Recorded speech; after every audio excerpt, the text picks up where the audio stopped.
Welcome to the Deep Dive. We're here to cut through all that academic noise and give you the essential insights, those clinical pearls you need, tailored just for you, the learner. Today, we're diving into two really key areas in foot and ankle trauma, things you'll definitely see, and things that pop up in exams like the FRCS. Cuboid fractures and fifth metatarsal base fractures. We're aiming to unpack the core ideas, the decision-making, what really matters for patients. Absolutely. And these aren't just simple fractures. They present real challenges diagnostically and in management. So for anyone in orthopedics or prepping for those exams, understanding the why, the anatomy, the biomechanics, it's crucial. Okay, let's jump straight into the first one. Cuboid fractures. Now, you always hear that name, the nutcracker fracture. It's quite descriptive, isn't it? It really It is. tells you about the forces. Usually happens with significant valgus stress. The foot everts forcefully, and that poor cuboid bone on the lateral side just gets crushed, compressed between the calcaneus and the metatarsals. Exactly. And that mechanism, that forceful aversion, it highlights how the cuboid acts almost like a keystone for the lateral column. When that nutcracker force hits, it's not just a simple break, it's a compression injury. That's why just fixing the bone isn't enough. You have to think about the whole lateral column architecture. Right, the whole structure. So given that kind of compression, if surgery is needed, what's the go-to approach? We're talking the lateral utility approach, sometimes called the dorsolateral approach. That's the one. And it's useful to remember it's essentially in the same plane as the sinus tarsi approach. Okay. Good. And the incision runs from the distal fibula down towards the base of the fourth metatarsal. Correct. And as soon as you make that incision, there's an immediate structure you have to watch out for. The sural nerve. The sural nerve, always. Identify and protect it straight away. It's quite superficial there. Then, going deeper, the dissection involves carefully lifting the extensor digitorum brevis muscle, the EDB, lifting it dorsally off the cuboid itself. To get good exposure of the fracture. Precisely, without damaging the surrounding soft tissues unnecessarily. So once you're in, what are the main goals? What are the guiding principles for fixing a fractured cuboid? It's got to be more than just alignment, Well, right? absolutely. It really boils down to three core things for a successful outcome. First, you must restore the articular congruity, those joint surfaces where the cuboid meets the calcaneus and the metatarsals. They need to be smooth. Because even a tiny step-off causes problems later. Exactly. Even just the millimeter of displacement can lead to arthritis down the line because of altered joint pressures.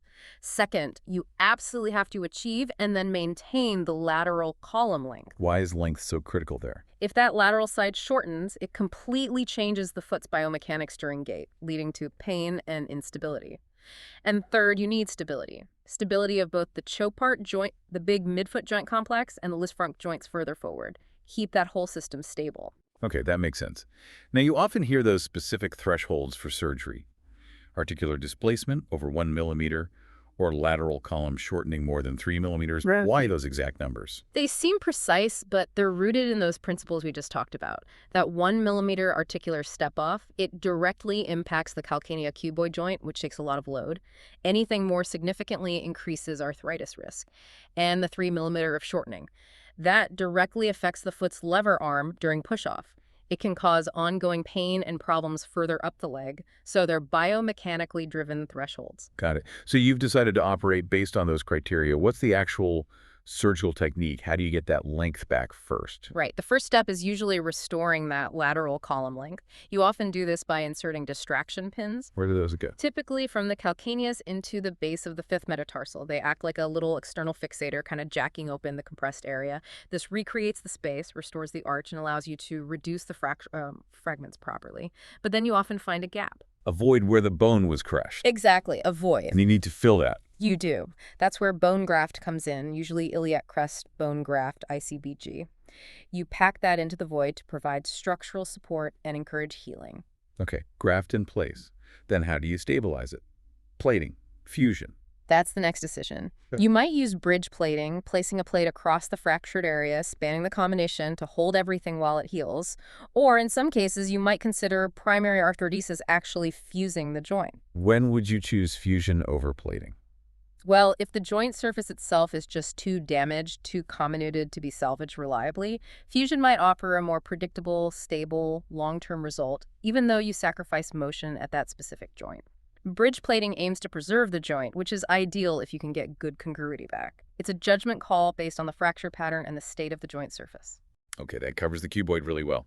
Let's shift gears now. We've unpacked the cuboid, the nutcracker. Mm. Now let's focus on another really critical area, the fifth metatarsal base. This is one you see all the time, right? Someone twists their ankle, steps awkwardly. Very common. And clinically, we think about these fractures in terms of zones. Zone 1, Zone 2, Zone 3. Zone 1 is right at the base, the tuberosity. Zone 2 is the tricky one, the Jones fracture at that metadiaphyseal junction involving the intermetatarsal joint. And Zone 3 is further down the shaft. And being precise about these zones is absolutely critical because, as you hinted, the management, the prognosis, it all changes depending on which zone you're in. The Jones fracture, zone 2, is the one that causes the most debate and has the most significant implications, specifically because of that location right at the junction between the wider base and the narrower shaft. Anatomy is key there. And it's not just the bone sheet, it's the attachments too, right? You've got the peroneus brevis tendon pulling on the base. Yep, peroneus brevis and the lateral band of the plantar fascia attach right there at the base, the zone 1 area. And then the peroneus tertius inserts a bit further along, more dorsally on the metadiaphysis. Correct. And understanding these attachments is crucial because they exert significant forces. The peroneus brevis pull contributes to those zone 1 avulsion fractures. These forces explain why fractures happen where they do and how they get displaced. It's basic biomechanics dictating the injury pattern. Which brings us right back to the Jones fracture. Zone 2. Why is it so notorious? What's the big deal with its healing? It comes down to blood supply, doesn't it?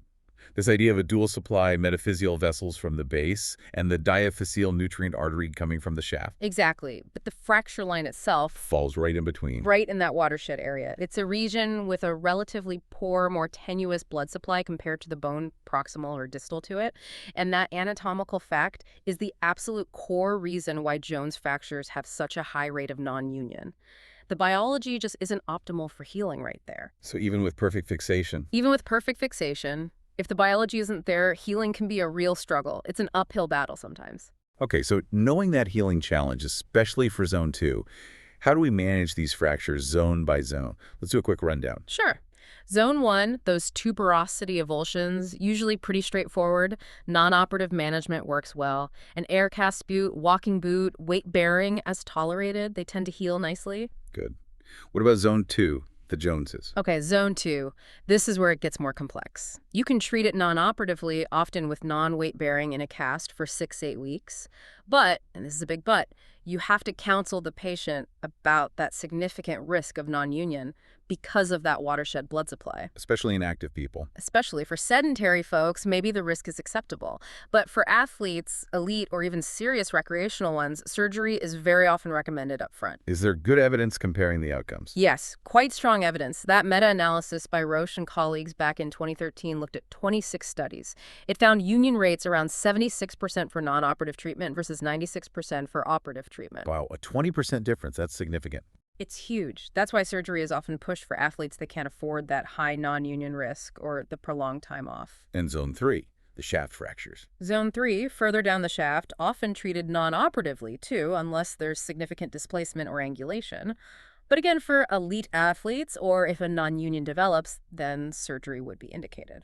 Let's circle back to Zone 2, non-operative versus operative. For that non-athlete, maybe someone older, less active, how do you have that conversation about the 76% versus 96% union rate? Is non-op ever the better first choice? That's a really important clinical question. It involves shared decision-making. For someone less active, maybe with medical issues that increase surgical risk, the longer healing time and the 1 in 4 chance of non-union with casting might be an acceptable trade-off compared to the risks of surgery. But they need to understand fully what non-union can mean: persistent pain, needing surgery later anyway. It requires a very frank discussion. For anyone wanting a quicker, more reliable return to activity, the surgical data is hard to ignore. Okay, so if surgery is the plan for a Zone 2 Jones fracture, what's the standard technique? What hardware are we using? The gold standard is intramedullary screw fixation. You place a screw right down the canal of the fifth metatarsal. What size screw typically? Usually a solid 4.5 millimeter cancellous screw. Length varies, maybe 40 to 55 millimeters, depending on the patient's bone size. And it's pretty well established that using smaller screws, say less than 4.5 millimeter, is associated with a higher risk of fixation failure or non-union. You need adequate rigidity. And post-op care? Typically non-weight bearing for about 6 weeks to protect that fixation and allow healing to start in that challenging biological environment. Now, you mentioned 4.5 millimeter screws. I feel like there's been some discussion about maybe using larger screws, like 5.5 millimeter. Does the evidence show a clear benefit to going bigger for the primary fixation? That's a great point, and the evidence is interesting. Some earlier thought was bigger might be better, but studies hadn't necessarily borne that out for primary fixation. Porter and colleagues looked at athletes specifically, comparing 4.5 millimeters and 5.5 millimeter screws, and found no significant difference in union rates or clinical outcomes. Really? No difference. Essentially none reported in that study. And another one, a cadaver study by Shaw, looked at load to failure and found almost identical strength between the 4.5 millimeter and 5.5 millimeter screws. So while you need an adequately sized screw for rigidity, the specific jump from 4.5 millimeter to 5.5 millimeter for the initial surgery might not be as critical as just ensuring good technique and solid purchase within the bone. Okay, that's good to know. But what if, despite best efforts, a non-union does happen? How do you tackle that? You're already sort of behind the curve then. Right. Managing a Jones fracture non-union requires addressing both the failed mechanics and the poor biology.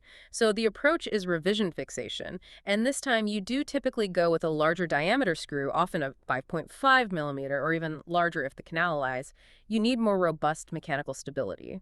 But just putting in a bigger screw isn't enough. You almost always need to add bone graft. To kickstart the biology. Exactly, autograft, usually. You bring in fresh bone cells and growth factors to stimulate healing in that stubborn watershed area. It's a combined mechanical and biological solution. Fantastic. What a thorough exploration today. We've gone from the nutcracker cuboid, understanding that compression mechanism and the need for length restoration, all the way to the zones of the fifth metatarsal, especially that challenging Jones fracture with its tricky blood supply and the nuances of screw fixation and non-union management. Absolutely. And the common thread really is how critical it is in orthopedic trauma to connect the dots, specific anatomy, the biomechanics of the injury, and that crucial factor of blood supply. Understanding these things dictates why injuries happen, why some heal well, and why others, like the Joneses, pose such a persistent challenge. These principles apply way beyond just the foot and ankle. We really hope this deep dive is giving you valuable insights, whether you're prepping for exams or just looking to sharpen your understanding of these important conditions. And maybe a final thought to leave you with. As you continue learning, really consider how regional anatomy and biomechanics don't just predict injury types, but also map out the pathways and the roadblocks to healing.